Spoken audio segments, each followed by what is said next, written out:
ಹೋಗಿದ್ದಾರೆ ಕಲ್ಗಿಲ್ಲೆಲ್ಲ ಬರುತ್ತೆ.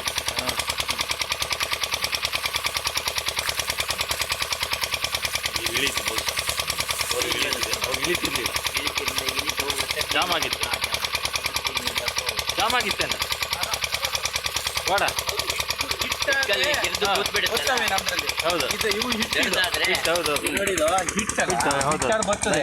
ಅದೇ ನೀವು ದೊಡ್ಡ ಕಲ್ಲರ್ ನಮ್ದ್ರಲ್ಲೂ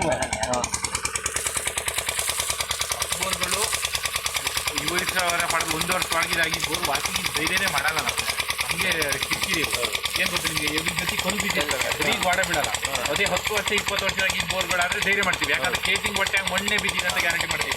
ಇವು ಮಣ್ಣಲ್ಲ ಬಂಡೆಲ್ ಬಂದಿದೆ ಗೊತ್ತಾಗುತ್ತೆ ಎಲ್ಲ ವೈಟ್ ಬಂಡೆ.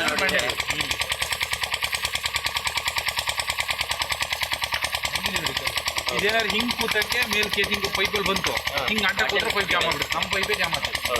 ಹಿಂಗ್ ಬಿಟ್ಕೂಡ ಏನಾದ್ರು ಏರ್ ಬಂದಿರ್ತದೆ. ಗೋಡ ನೀರು ಬಂದ ತಕ್ಷಣ ಕ್ಯಾಲ್ಕುಲೇಷನ್ ಹಾಕಿದ್ದೀನಿ, ಇದು ಏನೋ ಆಗಿದೆ.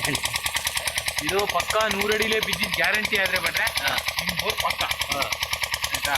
200 ಅಡಿ ಈ ಜಲದ ಕಂಡಿಲೆಲ್ಲ ಬಿದ್ದರೆ ಸ್ವಲ್ಪ ಅದು ಅವಾಗ ನೀವು ಸಣ್ಣ ಮೋಟ್ರ್ ಹಾಕಿ ಮೇಲಿಟ್ಟು ಬಂದು ನೀರು ಹೊಡ್ಕೊಂಡು ಮಾಡ್ತಾರೆ. ಸ್ವಲ್ಪ ಸಣ್ಣ ಮೋಟ್ರ್ ಹಾಕಿ ನೀರು ಎಳೆಯೋದಲ್ಲ, 1 HP ಅದರ ಹಾಕೋದು. ನೋಡೋಣ ಅದಕ್ಕೆ ಟ್ರೈ ಮಾಡ್ತೀವಿ. ಉಳಿತದೇನಾ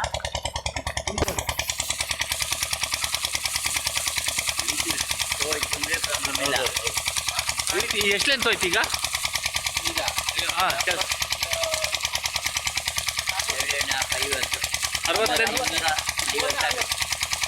ಇದು ಹೋದ್ರೆ 60 ಅಡಿನಾ 260 ಅಡಿ ಹೋಯ್ತಂಗೆ ಆಯ್ತಾ? ಅಲ್ಲಿಗೆ ಇನ್ನೂ 40 ಅಡಿ ತುಂಬ್ಕೊಂಡಿದೆಯಲ್ಲ ಕೆಳಗೆ, ಇನ್ನೂ 40 ಅಡಿ.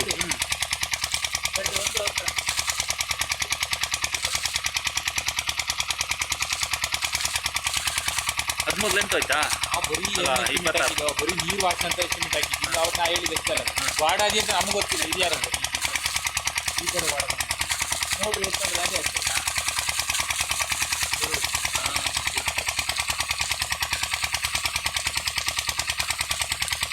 ಇದೇ ತಲೆಯಲ್ಲಿ ನಾ ಹೇಳೋದು 80 ಅಡಿ ಬಿದ್ದಲ್ಲ, ಅದೇ ವಾಡ ಇದೆ.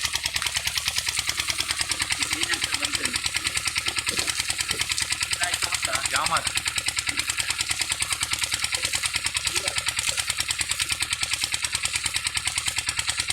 ಏನಂದ್ರೆ ಬಿಗ್ಗಡ ಪೂರ್ತಿ ಕ್ಲೀನ್ ಆಗ್ಬಿಟ್ಟು